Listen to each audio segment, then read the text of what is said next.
Hey y'all, it's Tasha and I am back with another video. Thank you so much for stopping into my channel. We are back for another Married at First Sight review. If you missed the one from last week, go ahead and watch. I had a special guest on, which was my sister, and we had a blast chopping it up about all the couples. So if you have not watched that one, pause this one, go back and watch that one so you can see how much fun we had, and then come back to watch this one from this week, okay? Also, you guys know the drill. Don't forget to like, comment, and hit that subscribe button on the way out if you are not already a part of the family, okay?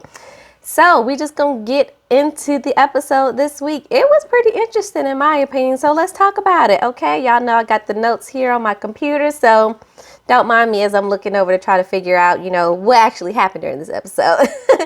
So the episode opens with basically letting us know the couples have now been married a couple weeks, and this episode is really going to center around the couples having their housewarming parties, getting together with their friends and family since they've been married. And then we're going to see the infamous meeting with Paige, Chris, and Mercedes, the ex-fiance. Okay? All right, let's jump into it. So we see Brent and Brianna open the episode. And he does share, you know, last week we saw him, you know, once he kind of got upset about the whole disrespect thing, he left, took his little backpack, he left. But he told us this week that he got to the parking lot before he realized that he needed to turn around and he needed to go back because he's used to kind of just running away and avoiding problems as they occur. And this time he's like, I am married. I can't keep just walking away. I have to just address the issues head on. So bravo Vince for actually realizing that and coming on back. Bree does explain that she didn't realize that she said anything to, you know, upset him. And then he really does start in on this whole respect thing again. And I'm just like, Vincent, I am really trying hard to root for you. We were all rooting for you. I'm trying to root for you, but this whole respect thing, I'm still at a loss as to what he's considering to be disrespectful, because disrespect, I feel like really when you disrespect somebody, you truly cross a line that it's hard to come back from. And I don't feel like the things that Brianna is doing is necessarily disrespect. Does he not like it? No. Does he not find some of her sarcasm funny? Correct. But is it necessarily disrespect? I don't know.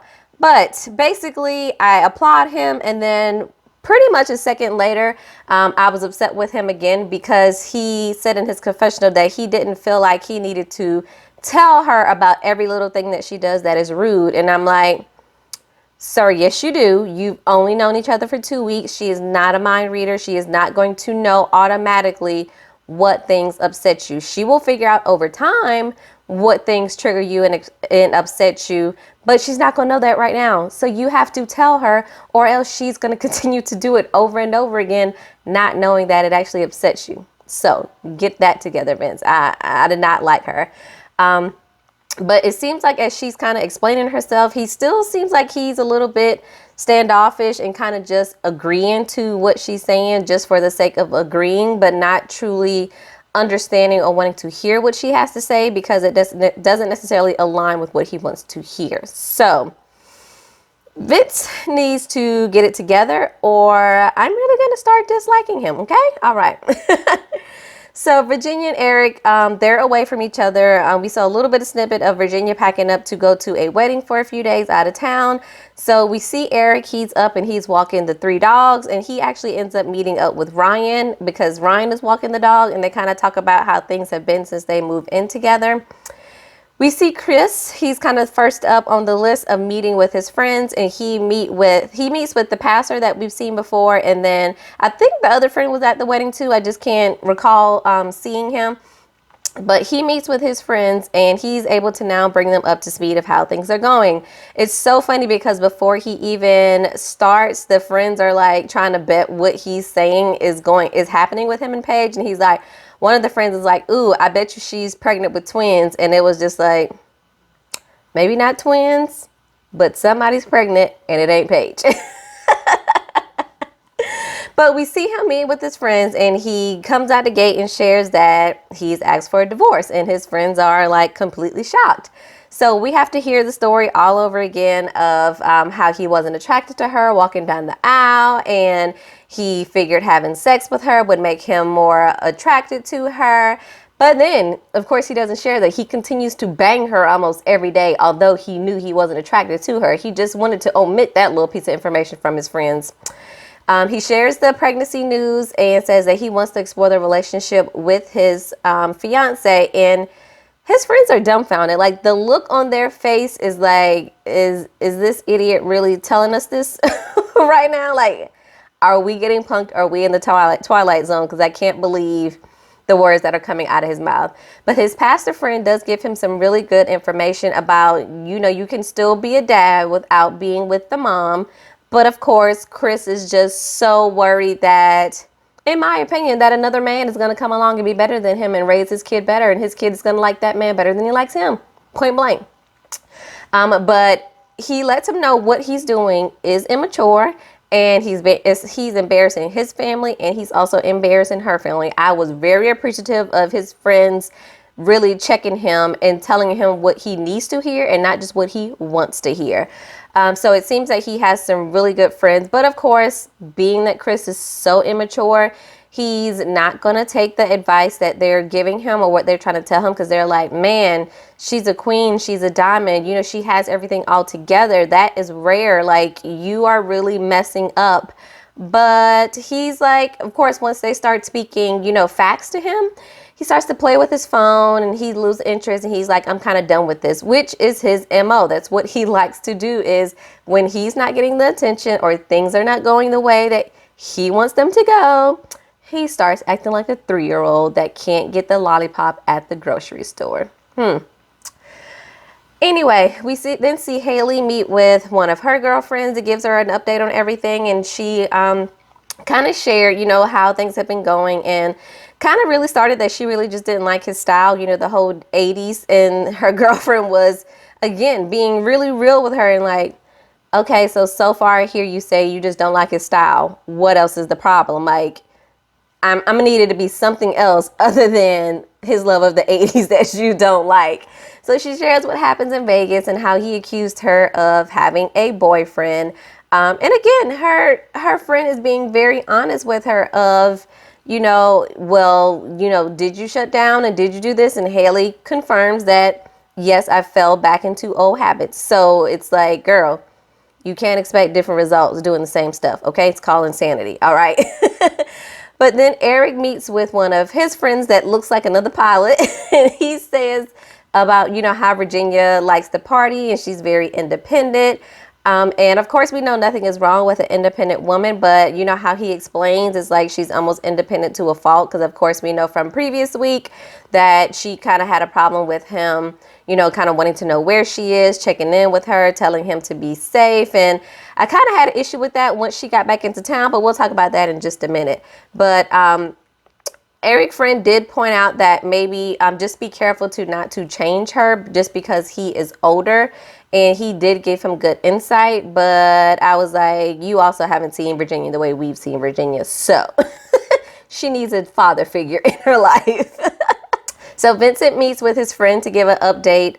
And it's funny because Vincent says when he, sits down to talk to his friend, he's like, oh, things are going good. We just want to be, most times we just want to be all on top of each other. And his friend is like, on top of each other, on top of each other? Like, you mean having a good time on top of each other? What you talking about? But he started laughing, but I thought that was so funny. So Vincent starts explaining the whole champagne incident, and we have to hear about that so that he can explain kind of where he felt the disrespect.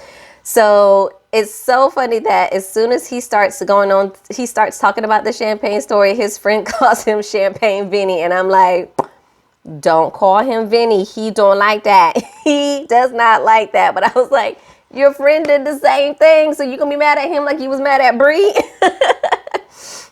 But his friend tries to figure out what he thought was disrespectful because, of course, Vincent is saying, champagne, get all over my shirt, all over the floor.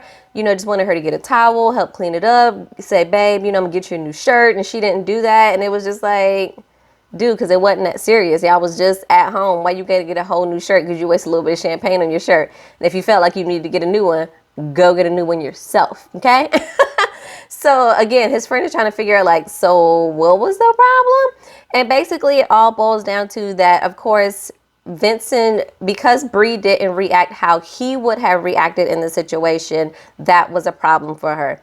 Listen, I feel Vincent on this because sometimes I am personally like this, of getting aggravated or disappointed when people don't behave the way I would have behaved in certain situations. I am actively working on that and getting better each and every time. But I understand that sense, but you cannot fault people or get upset with people for them not acting the way you would act, because everybody's not going to have your same reaction to certain situations, and that doesn't mean they're wrong and you're right. We're just all different people, and he's going to have to get over that, because everything that she does is not going to align to what he would have done in that situation. So his friend was spot on and giving him that that advice as well. So if this kind of continues to happen, Vincent is really going to have to make a decision of if he's just going to accept that, you know, they'll have differences and that is okay, or you're going to have to walk away, because you can't, that's going to be a losing battle that you'll be fighting for the rest of your life. So figure it out. Then we all see the ladies and the fellas each meet up separately for food and drinks. We only see Haley, Brianna, and Clara meet up. We don't see Virginia was still, I think she hadn't come back from the wedding yet. And of course, we know the situation with Paige. But they kind of talk about how things are going. Clara shares that she had, you know, her first disagreement with Ryan. And y'all, as she's talking about this disagreement, I'm like, that is a non-factor, Claire. Are you serious right now? So basically she tells us that, you know, the previous day was one of her friends' birthday, and I think they were over, or they were out somewhere and they were doing shots, and they wanted Ryan to do a Jello shot, and he was like, no. And she was like, well, it's a birthday. Why can't you just do a shot? And Ryan was like, no, I don't want to do a shot. And that made her upset because it's somebody's birthday and she felt like you should just take the shot. And I'm like, but he's a grown man. He can make his own decision. If he don't want to take the shot, I don't care what it is. He don't have to. That's no reason to be upset. But she was upset. But it seems that I got the vibe from the girls that everybody is somewhat struggling or having issues in certain areas, but they all kind of had their barriers up and maybe didn't want to look like the one or the couple that's having issues and don't know what to do. So all of them kind of just kept that barrier up and kept all that stuff inside. Did anybody else kind of gather that as they were talking? But basically Clara is sexually frustrated. So I think at this point, any little thing that Ryan does not do that's not sex is going to get on her nerves. I also feel that maybe she should try something different, because she's like, you know, this is slow moving, and I'm still like, y'all have only been together for 2 weeks, so you act like it's been 2 years and he hadn't gave it up to you yet. And if you gave it up quickly, or you engage in those behaviors, which I'm not judging her for, if she did that quickly in the past and those relationships did not work out or lead to marriage, maybe you should try something different to see if you then have a successful marriage and relationship. You know, just give it a shot and see what may happen. But all the guys, when they have their conversations, they, of course, everybody is there except for Chris. And I don't have many notes from them because I was really just engaged in their conversation, because I felt like they had really more meaningful and deeper conversations than the girls had. The girls were really surface level, but I felt like the guys were really sharing things that were going on and maybe looking for some assistance and some advice of things that are going on. So I really enjoyed their conversations versus the girls that were just, you know, like real surface level and just want to have drinks. So we see the next clip that Virginia's back in town, and her and Eric are catching up. And I was kind of nervous about this because as they were, you know, getting back together, when he met with Ryan and they were with the dogs, he really kind of talked about, I really want her to miss me, man. I want her to miss me. I want her to come home and miss me because I miss her. And I'm like, blah, blah, blah. But I was like, let's see how this is going to play out. So they come in and she starts, you know, putting her stuff down, and they're starting to prepare for their friends and things to come over for their housewarming as well. But it just seemed like they were kind of walking on eggshells about, you know, what she did and, you know, how she felt when she was gone and did she miss him. that I think they just didn't want to rock the boat, for one, because they had been away from each other, and for two, of course, they had people coming over, so you don't want to get into a big argument before you have company. But it just felt awkward, and she kind of, well, I guess he kind of got on my nerves, because when she was talking, you know, about kind of when he was gone, and I mean when she was gone, and as she was away, we knew she was away at a wedding. So of course you're at a wedding, especially when you're in a wedding, you're going to be busy, especially most of the wedding day, getting yourself ready, the bride ready, the wedding, the pictures, the reception, everything. You're going to be busy. And she was like, he was wanting to call and talk to her or check in, I guess, via text or something, like every hour or two. And I'm like, Eric, that's a bit much, and that feels a little bit controlling. So I didn't like that, because I'm like, that's not necessary. So I really feels like he does not trust her. And he puts that under the guise of, I'm the man, I'm the husband, I'm supposed to protect you and know where you are. And I'm like, you riding it, you really trying it, but I ain't buying it all the way, Eric. All right. And then we see Chris call Paige, and she calls him, he calls her, and he wants to ask her if she will meet up with him and his ex-fiance to clear the air. And I'm like, what air is there that needs to be cleared? The air should be pretty crisp and clear, because it's clear between y'all. She don't know the ex-fiance, so what are we clearing the air about? I don't know. So Paige is like, I don't know, I have to think about it, I'll let you know. So we'll see. They actually do end up meeting up, but we won't talk about that right now. We'll try to continue to go in order of the episode.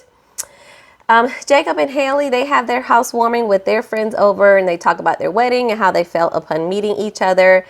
He talks to her friends about the communication breakdown, and they basically had it spot on of, you know, she gave herself probably too soon, too fast, and then she backed completely away, causing the mixed signals, and just confirmed what he had been feeling. Haley talks to his friends and asks for advice, and they shared that Jacob, of course, is really direct, so it's easier just to be honest with whatever she is feeling instead of trying to make him guess. And I think that's definitely spot on as well, from what we've seen about the miscommunication of really when she started to pull back, she just really wouldn't give him a direct answer, and that was frustrating him. So we can see from what they're saying, if she just would have been blunt about it from the beginning, maybe things wouldn't have gotten so rocky as they did the previous week. Eric and Virginia friends come over for their housewarming, and of course Virginia is ready to get the drinks flowing, honey. This girl, she can drink, and she almost takes pride that she is able to drink so much. And I'm like, that's not an award that you want to win, honey. That's not the goal. But one thing that I thought was super odd is that she talked a little bit about when she goes out with her friends, and she's like, oh, my friends kind of have a limit of, you know, we can only have, I think she said, like 3 or 4 shots together. So we do that, and then I end up coming back home and doing more shots or drinking more by myself. And I'm like, you don't see that as a problem? You are not 21 in college anymore, homegirl. I'm gonna need you to make the switch and make the flip, because the more and more we hear about this drinking and all that you like to do, I'm just like, you ain't ready to be married, girl. And it's funny because then we see one of her guy friends take Eric outside, and Virginia looks real nervous when he's asked him if he wants to go outside and talk. And it was like, what you gonna say? Are you gonna tell him about the time we slept together? Like, I'm a little nervous what's gonna come out your mouth. But that was funny. And her friend was basically, the male friend was kind of like hyping her up of, you know, she's a great girl, and this is the best I've seen her. And, you know, I think from what I'm seeing for her now, she's ready to be in a relationship. And I'm like, well, how bad was she before? Because what we see ain't relationship ready, in my opinion. And if this is her being ready for a relationship, what was she doing before? But I mean, he was talking, but it almost sounded like he might have been a little bit in love with Virginia himself. But basically, he kind of tells Eric, you know, she's very independent. She can do, you know, she can handle herself, and to just don't come off controlling. I'm like, a little too late for that. But again, I think Virginia needs somebody to reel her in just a bit, but she's not ready for it, so she shouldn't have been married. But I I kind of got aggravated with the conversation that I think his name was Cole, if I'm not mistaken, that he had with Eric, because it was just like the annoying conversation that two people have that are just like, this is awkward. I really don't like her being your friend, and I probably don't like you being her husband because maybe I did like her. And it was just some like, dude, I'm just trying to be cool. And, you know, dude, got no problem with you. We got no problems. We're good. Just want things to work. You know, I feel so much better with us talking. And it was just like, both of y'all are lying. Stop it. But I felt that. And it was just like, this conversation, this whole meeting, just let's cut scene and be done with it. But I felt odd. So Haley and Jacob talk about themselves getting to know each other before she's about to leave out to go to Claire and Ryan's housewarming, because some of Claire's friends, I believe, came down with COVID. So she asked for Bree and Haley to come over in their place so that she could have some people there. And again, pretty much boring with Haley and Jacob, because they just, you know, talk about, you know, boring stuff. They're just not that interesting. I mean, the whole hype of last week was probably the best we're going to get out of them. And then we get over to Clara and Ryan's house for their housewarming, and pretty much boring with them as well. They were pretty much just talking about, you know, Ryan. She feels that Ryan is old. He wants to go to bed a certain time. He got his TV, his light off, and all this other stuff. And I'm like, okay. Bree ends up only staying, I feel like, just a hot minute. She's like, all right, I gotta do something with Vincent, and she leaves. But pretty much, again, overall, a little bit boring at theirs too. At Vincent and Bree's housewarming, we see that their family actually comes over. For the most other couples that we saw, it was their friends, but their family actually comes, and Brianna was able to meet his brother and his mom for the first time, which we see is a little bit of a language barrier, because it seems like his mom doesn't know a ton of English, or if she's more comfortable speaking in Spanish. But I think Bree, she's a smart girl. She'll catch on and learn some Espanol and be just fine. But they end up playing a little game of learning some fun facts about each other. I think it was two truths and a lie, basically, and they were able to kind of relax and get to know their families a little bit more. So we see that Paige does end up meeting with Chris and his ex-fiance, and the scene opens and they're literally sitting there. She's sitting there. He comes in, and then the Mercedes, the ex-fiance, comes in, and they're just sitting there. And I'm like, Chris, are you going to say anything? You were the one that wanted this meeting. So what are you going to say to these ladies? They don't know each other. You're the common denominator here. So I'm going to need you to speak up and get this awkward conversation over with. And again, bitch assness. So what do we expect from Chris? But the ex-fiance starts off and she says, you know, she has no ill will towards Paige, and she wasn't aware that Chris was even going through this situation, and that he had gotten married, until she had called him to tell him that she was pregnant. So Chris, you know, jots in and talks about, you know, I just want us to, again, clear the air.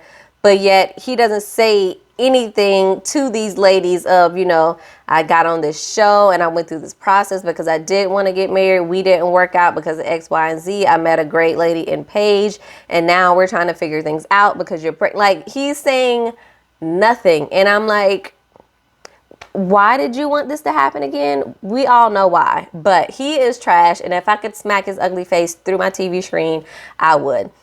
So Paige does share that, you know, at one point, you know, I thought that I probably could have been pregnant. And his ex-fiance looks at him and she has this shocked look on her face like, by who? And Paige is like looking at him like, who else do you think? And I wished at that point she would have said, yeah, I could be pregnant because he was banging me just about every day with no protection. Although he says he's not attracted to me. Rude. But she looked shocked, and she's like, I think she says that, you know, he said that, you know, they were intimate. And I'm like, I'm sure Chris is feeding both of them a bunch of BS, and he has probably downplayed the intimacy that he has had with Paige to Mercedes to try to make himself look good in both situations. But I really wish they would have just ran back a like Monica and Brandy, the Boy Is Mine situation, and just would have went completely in on him and walked away as friends. But I was kind of shocked, but not, because we know Chris is the liar at this point. But Mercedes, she was like, I just want to clear the air of, you know, our relationship and anything that we have going on. that's not happening. Like, we are not getting back together. And of course, this is a shock because he's telling Paige that we've talked, we still love each other, and we want to get back together. And Mercedes is like, no, I might be having your baby, but I don't want you. And he's just sitting there. He has no rebuttal, nothing to say, because he can't really say anything because you have now been caught up in your lies, sir. Just like, this guy is trash. I just want him to just be honest and say he does not like Paige, and don't run back with all these excuses and then whispering these sweet nothings in her ear that he knows are lies. Just be honest. Quit using Mercedes. Quit using the baby. Quit using everything else as an excuse. You don't find her attractive. You don't like her. You don't want to be with her for the rest of your life. And that is your prerogative, sir. But basically, they end up talking, and Paige and Mercedes, they do most of the talking like grown women. And Chris is getting upset because no one's paying attention to little baby Chris and his little tantrum he's about to throw. He's upset that no one's paying attention to him. So he starts shrugging his shoulders, playing with his phone, adjusting his pants. Like, you can see the hair on his chest is standing up, and he is mad, okay? And the ladies, as he's talking, he's like telling Paige, like, I'm right here. You don't got to talk about me. I'm right here. And Paige is like, and I'm talking to her. Got nothing to say to you, sir. But it was just hilarious. And I'm so happy that these ladies did not fall into the BS of what Chris wanted to be to clear the air. No, he wanted these two young ladies to make a fool of themselves on TV and attempt to argue or fight over him, which, again, you ain't good looking enough, and you don't have enough money for nobody to be fighting over you. Paige ain't invested enough to be fighting over you, sir. And from the looks of it, Mercedes don't like you either. That was so funny, but I was just gleeing inside because I'm like, these ladies were being so mature with one another of, this has nothing to do with you. This has everything to do with him. I don't know you. I wish you well. I hope, you're beautiful. You're beautiful. And I was just like, thank you that this did not go the way that I thought it would have gone. I'm so happy it did not. And of course, Chris, walked away in true Chris fashion because he saw that this basically blew up in his face and his lies was exposed. And it looks like neither one of these ladies want him. Yay! So I'm so happy that Paige came through this episode, and I know we see them meet up, I believe, next week, and it looks like she actually ends up walking away from him, which is great. So I hope from now until the end of the season, we don't have to see any more back and forth between the two of them. Like, I would be interested to see, how she is doing. And I really want her to get a do-over in this whole Married at First Sight situation if she is not too scarred for life.